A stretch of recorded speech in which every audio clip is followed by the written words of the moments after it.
Hello, my friends, Evolutionary Energy Arts family. Hope you guys are doing well. So, 2020 has been a freaking incredible year, excuse me. It's been just wild, everything that's gone on. And slow disclosure is still underway. We have seen so many things in the sky, and, last night was an interesting night.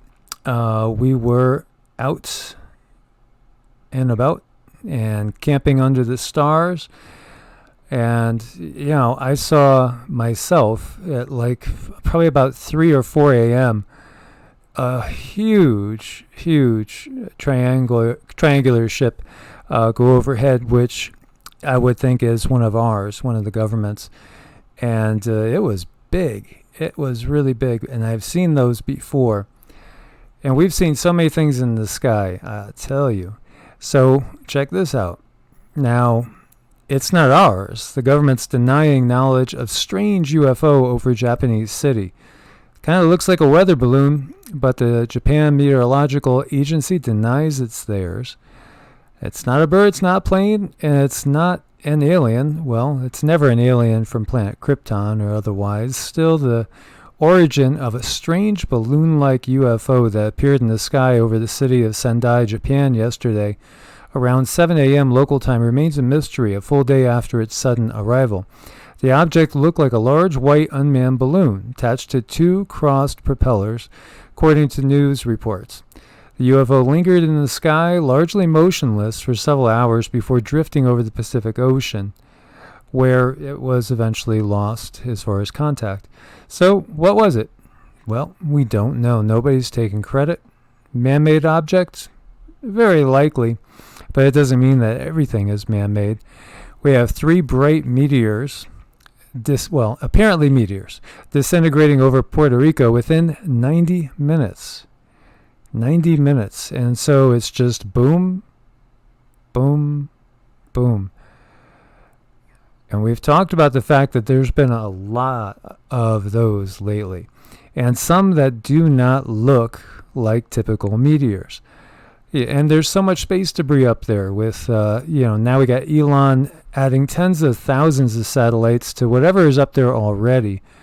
And here there's video where you could kind of, see one after another after another. Makes you wonder.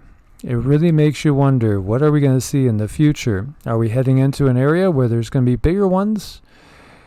Is it ETs, extraterrestrials, just saying hi?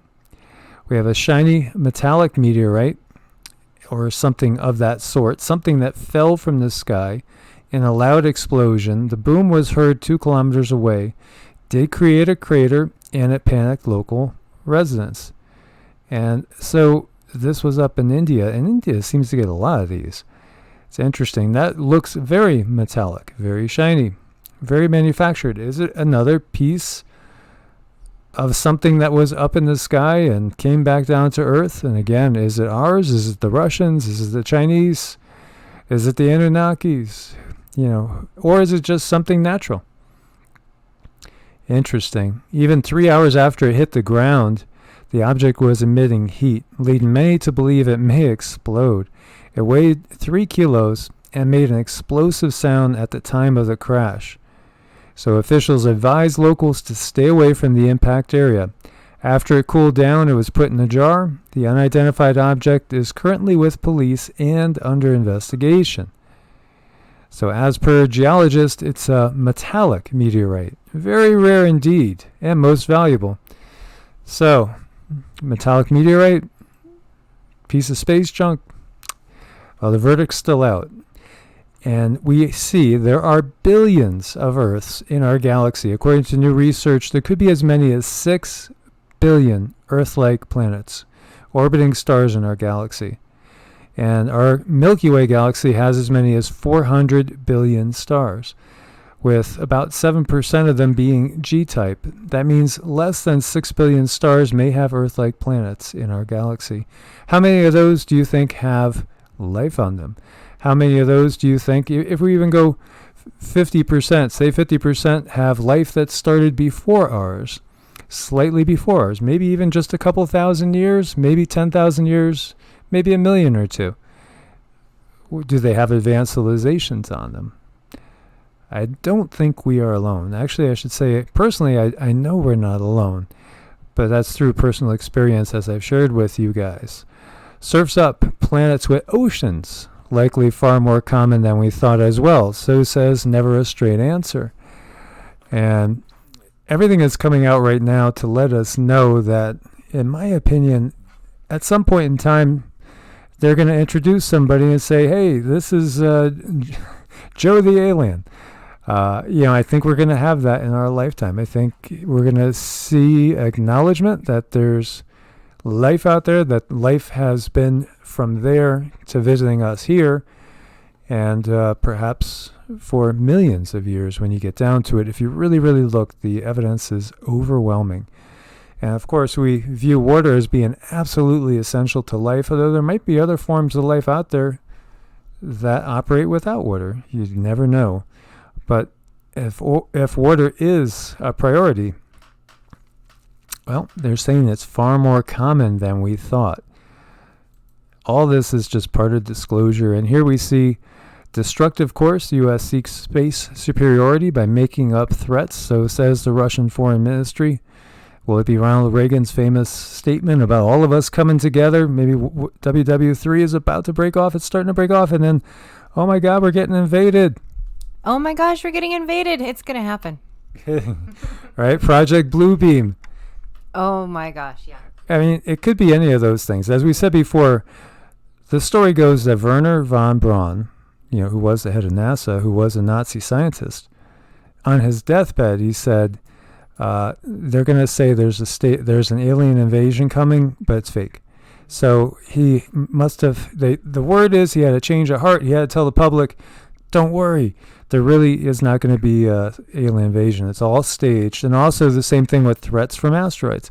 He said that was going to be staged too. So what's the purpose? Is it implicating and bringing in this NWO? I don't know. They're bringing it in without that whole drama. Well, they're just forcing it in because our energies are changing and they want us in some sort of a fixed energy of fear, I think. My gut feeling is that they're going to say that when the good ones come, they're the bad ones. Yeah. That's totally what I've always felt. Well, then I gotten the message that the first fleet of ships, that we don't want anything to do with the first ones that come in that we don't understand. Stay away from those. So they are going to introduce other beings. Mm-hmm. And these, we've heard that Eisenhower met with aliens, made an alliance. We've heard that the Nazis were so technically advanced because they had an alliance with ET. And so obviously, whoever's ruling the planet is not a benevolent being or a group of beings. So if those in charge are going to introduce some beings to us and try to portray them as benevolent, then we could pretty much assume they're malevolent if we just use a little logic. Yeah, that makes total sense to me. It certainly does. And then probably by the same course, they're going to warn us of a threat from outer space, or maybe an interdimensional threat as well. And that will actually be the ones that are here to help us. And is this what Space Force is really for? As we see, President Trump says he's heard of very interesting things about Roswell. He was asked by his eldest son whether he would declassify information about the New Mexico location, but will we trust anything that comes out of any of the politicians anyway? I mean, there are people that trust him implicitly, and there's others that wouldn't trust anything that he says. Well, for future, some people have looked at his chart and they said, in his heart, he's a good person, but I was going to do that myself. But then again, as you and I said yesterday when we were talking, who's to say that, something's not altered? Like his time or his location. And just altering it a little can change the chart totally. It actually, yeah, it can even 10 minutes. Right. So there again, is it another case of never a straight answer?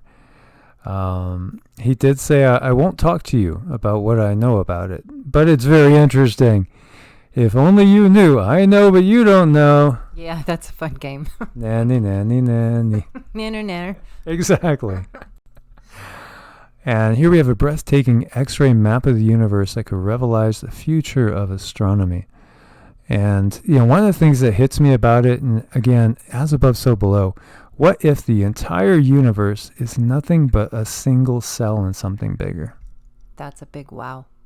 Just think about it. Each one of us is a universe with literally, billions and billions of cells and other things living inside of us in our bodies. Each one of us is a universe unto ourselves. After all, it's written, ye are gods. So pretty cool stuff. And I'll have all the links for you guys as always. I want to thank everyone that is supporting us on Patreon and Ko-Fi. And, you guys have been beautiful with your support, and, select a membership level. Basically at the visionary level of $25 a month, you would get a Vedic chart reading, or we could do a tarot reading, and Cindy will do a biofield tuning with that. And then over at the $50 level, we'll do energy work and a chart for you. So, just let us know if you only really would need your date, place, and time of birth as far as the chart. That is critical, because if you don't know the time, again, certain elements change just literally every 10-15 minutes. Some major elements won't change in that time period, like Saturn and Jupiter's motions slow. And then again, your sun sign, moon, those things may not. But different things can change very, very, quickly. Yeah, very rapidly, yeah. So guys, as always, stay safe out there. God bless and namaste. Namaste.